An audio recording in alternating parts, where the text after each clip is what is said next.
Yeah.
All right, a happy Monday, everyone. Thanks for joining us here on News 10 Plus. I am Taylor Gattoni, alongside Studio 10's Nicole Buckman. Hello. Happy rainy Monday. Happy rainy Monday. But you know what? We need it.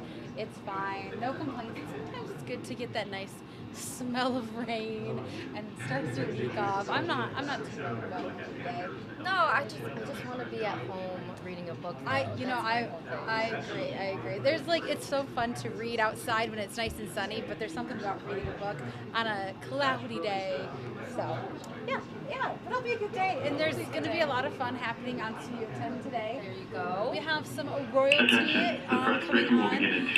We have the fabulous Miss Michigan and Miss Michigan Teen America. So last week we had Miss Michigan USA. So there's two different kind of categories. And so now we have Miss Michigan. She was recently crowned, and she is a former Spartan. Go green. Yes, she recently graduated this spring, actually, with graphic design. So we're getting to know her unique talent, which is speed painting. Yes. Like she's timed, and in 90 seconds. 90 seconds is she all does all this stuff. Yeah, but we're talking like speed painting. And she made a Sparty once. She does all this different kind of stuff. So anyway, she's not going to be doing it for us, but we'll have video of it. There you go. She's got to keep some secrets to herself. No, exactly. And then we also have, of course, Miss Michigan Teen, and she's going to be dancing for us. And we're talking a lot more about the talents that they feature, because this competition is so special. And of course, also their service. I think a lot of people forget. They think it's all just, dress dressing up and looking glamorous. Yes. No, they have the talents, the skills to show off people and highlight their skills. Yes. And then also, yeah, the community service. They're doing that throughout the time when they're chosen. I guess even when they're not chosen, they're doing things. Yes, to help out the community. it's so nice. It's good. You think we know a lot of the nonprofits and great organizations in our state or in our area, but we don't. And that's what I love about, when you get to meet new people and they're like, I really want to support this program. I'm like, I never knew this existed. So it's nice when we can give a nice spotlight on not only the organization, but the people that help highlight the organization. So it'll be lots of fun for that. We also have Mr. David Andrews coming on our show. All right, what are you doing today, David? It's a sunny cake. Oh, a sunny cake. Which is I perfect like on a gloomy day. Who It's real sunshine when you got a cake sunshine, and there's cookies with rays. So we're going to break down all of the fun parts and some challenges to this cake. But it'll be lots of fun in David's dish. And then Claudia is doing a fun story on a local Good afternoon, everybody. bike rider. Then in the back you have... So a couple things at the top before we take questions. Today marks the anniversary of 3 landmark Supreme Court cases, which were consequential in affirming the basic truth that every American should have the right to marry the person they love. 10 years ago today, the court's ruling in United States v. Windsor v. Hollingsworth v. Perry made significant strides laying the groundwork for marriage equality in our country.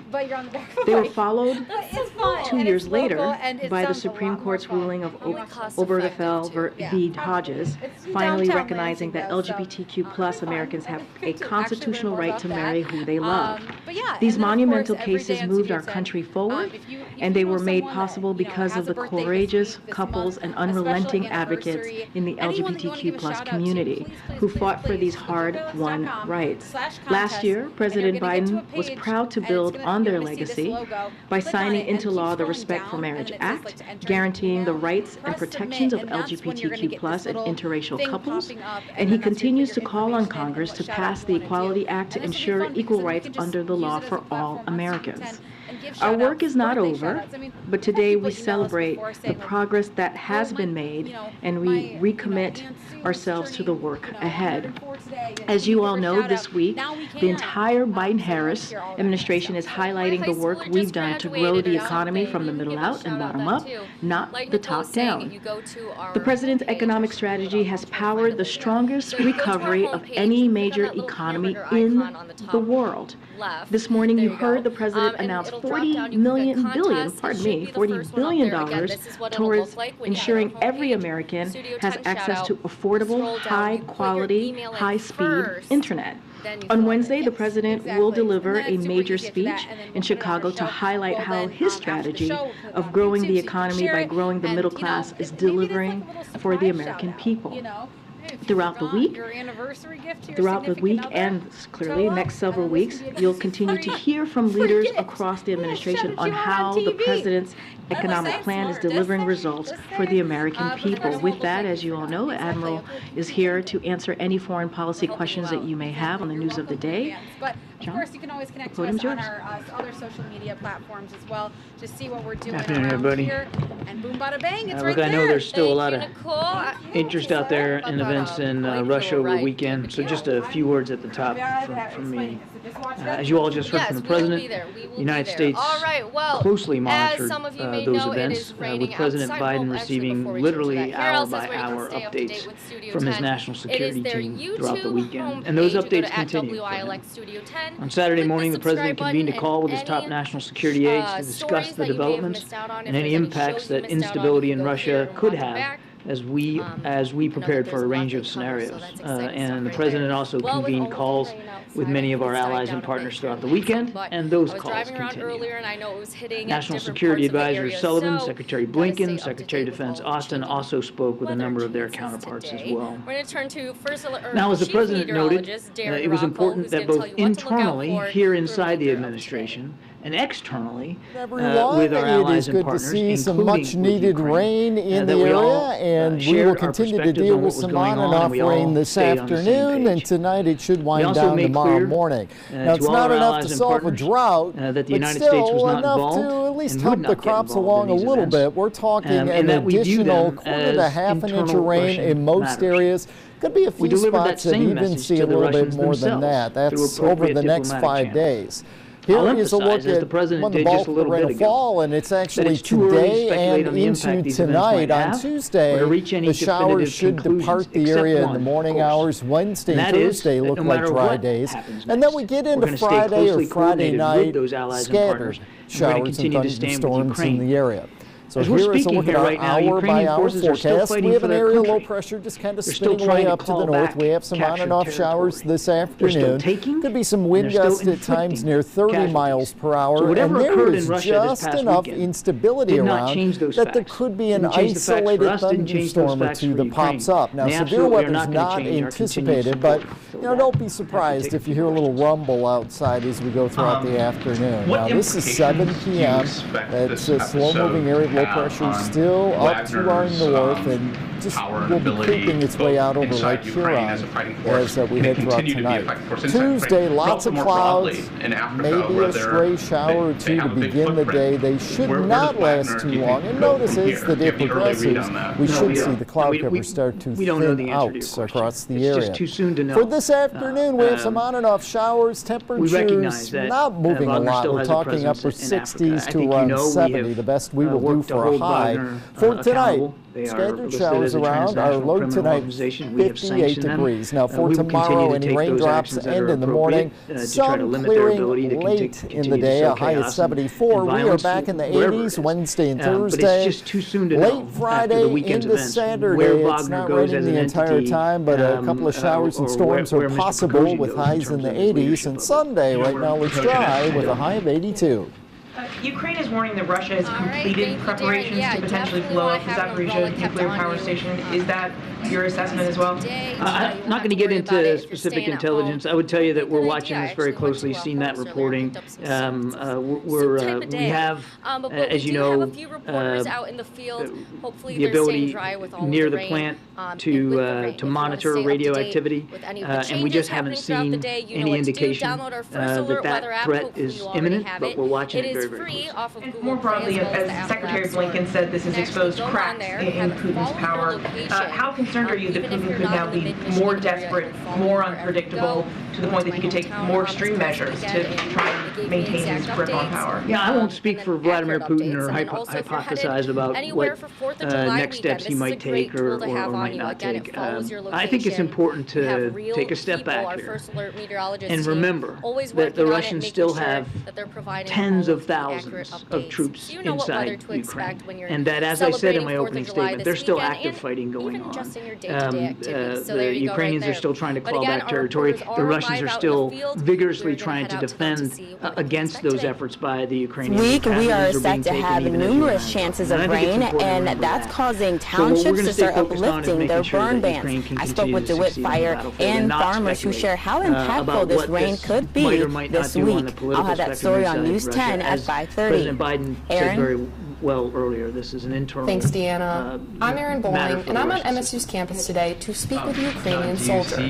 On Friday, he spoke with students in this very classroom about some of the environmental Again, we're focused on impacts of what's the going war. on in Ukraine. Today, he spoke with me about some of the emotional impacts of the war, and I'll have that story on I News think 10 it's at important 5.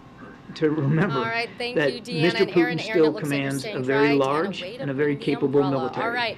And the bulk of that military is across the border in Ukraine, and that military is defending itself against Ukrainian attacks. And we've got to stay focused on what really matters mostly in front of us, and that's helping Ukraine succeed on the battlefield. That's what we're going to do. That is starting at 6 o'clock today. Russian military contacts over there. All I can tell you is that we, through various diplomatic channels, conveyed conveyed those messages to Russia directly. One, that there was no U.S. involvement here, nor will there be, or would there be, and that we expect Russia to observe its obligations, its international obligations for the protection of diplomatic personnel inside Moscow. Actually, just the last follow-up on that, do you have any indication that Russia thinks that the U.S., the West, NATO, etc., were involved? Well, I can't begin to speculate what Russians think or what Mr. Putin thinks, because look, we saw some social media activity by Foreign Minister Lavrov, who seemed to allude that some sort of investigation was in the offing at the suspicion of the involvement of Western intelligence services, and I think we could all spare Mr. Lavrov the effort by just making it clear there was no U.S. involvement whatsoever, no Western involvement. I wanted to follow up that as well. Given the emphasis both you and the President have made today, do you think that issue of U.S. involvement or our ability to know that something was going to happen in advance contributes to the instability of the moment? News 10 at 6 tonight. Jordan is in Jackson. The animal shelter. We're all concerned by any potential for instability in Russia, given the stakes and given what's going on in Ukraine. And I'm not going to talk about intelligence matters one way or the other here. You can always do live chats right here on this rift monitor, between and we can talk to you live. Mr. Prigozhin and the Wagner Group and the Russian Ministry of Defense was playing out in public for all of you to see. The tensions, the frustrations, the anger, the accusations, all played out publicly. That was no secret whatsoever. Now, what that tension does inside Russia, again, that's an internal Russian matter. What we've got to do is not get distracted by that and make sure that we're focused on supporting Ukraine. I want to follow up on a different subject briefly. At the question and answer event with President and Prime Minister Modi, our colleague Sabrina Siddiqui of the Wall Street Journal asked a question of the Prime Minister, and since that time she has been subjected to some intense online harassment from people inside India. Some of them are politicians, they have associations with the pro-Modi government, and in part they've been targeting her because of her Muslim faith and questioning her own heritage. Because this was